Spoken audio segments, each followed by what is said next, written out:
After constant protests around the country and in Omaha this summer, both Fred Connolly and Terrell McKinney will be looking to sign on or even put forward bills that make police more accountable if elected.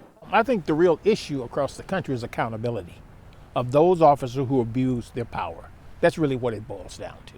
And I want to look at whatever's been presented that addresses that. I mean, that's been my platform, fighting for the people and speaking truth to power.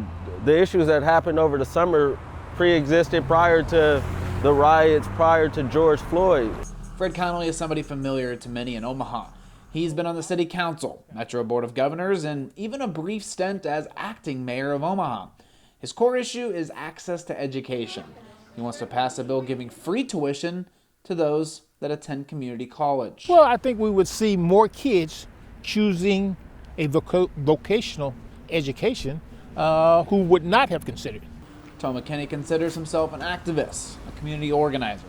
He wants to bring economic opportunity to his community in North Omaha. Finding ways to provide incentives to small businesses and entrepreneurs so they could grow to scale, so they are able to employ members of this community.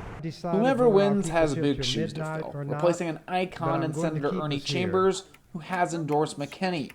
McKinney says Chambers is a great example of what true leadership is. Many people are going to try to compare me to him, but I'm comparing myself to Terrell. That's all I can be. I can't be Senator Chambers. I only can be Terrell McKinney. Connolly also says he's got to be his own man, but says he would push for reforms that Chambers has clamored for, like restoring voting rights to felons as soon as they're released from prison. I'd like to see something permanently implemented in Nebraska once they serve their time, that they be allowed to register and vote. Both say the difference between the two is generational. Connolly says his government service gives him a quicker learning curve.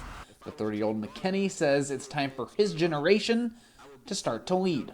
I think experience will be very important in terms of going to Lincoln, because I think I can hit the ground running. And somebody has to step up and start understanding these processes and understanding how to make change in our community, and I just thought it should be me.